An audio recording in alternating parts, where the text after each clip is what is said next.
Il n'y a actuellement aucun Québécois sur l'équipe nationale junior de squash. Pourtant, il y a 10 ans de cela, plus de la moitié de l'équipe était composée d'athlètes d'ici. J'ai donc tenté de savoir comment se porte le squash au Québec, de quelle façon il a évolué depuis les dernières années et aussi qu'est-ce qui explique ce faible taux chez les joueurs juniors. Écoute, le squash, c'est un sport qui a failli être nommé aux Olympiques dernièrement.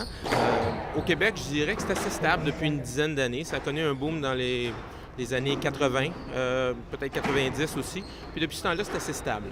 Le squash est encore joué dans des clubs pour la majeure partie. Il y a encore il y a quelques facilités publiques, comme les universités, il y a quelques centres récréatifs, mais je te dirais qu'en majorité, c'est joué dans des clubs.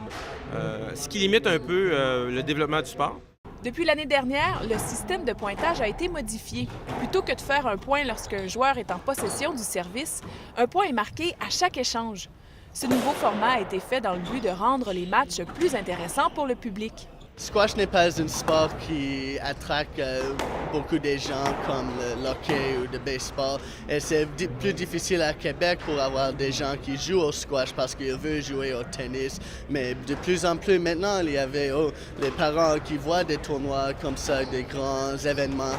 C'est mieux pour voir, juste pour avoir l'exposure pour les sports comme squash.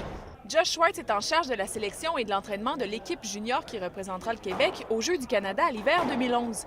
Ce championnat est pour lui une opportunité idéale pour suivre les jeunes qui se démarquent sur le circuit.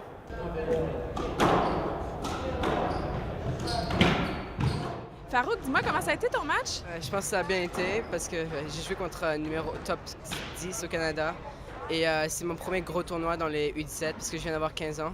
Alors, je ne m'attendais pas à vraiment gagner, mais je pense que j'ai donné de mon mieux et je ferai mieux la prochaine fois.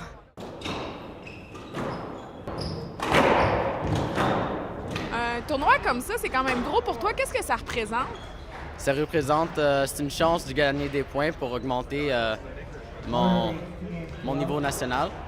Et c'est une expérience de jouer du monde, d'autres pays, genre de l'Égypte, d'Angleterre, Jamaïque et Mexique.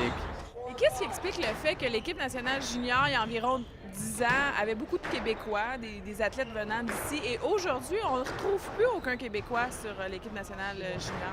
Au niveau junior, je dirais que ça va un peu par vague. Les dernières années, la plupart des jeunes sur les équipes juniors viennent de l'Ouest canadien. Il y en a quelques-uns aussi de l'Ontario, mais je dirais qu'on est peut-être un petit peu dans un creux de vague ici au Québec. On espère en avoir dans les prochaines années. En mars prochain, il y aura les championnats québécois juniors de squash.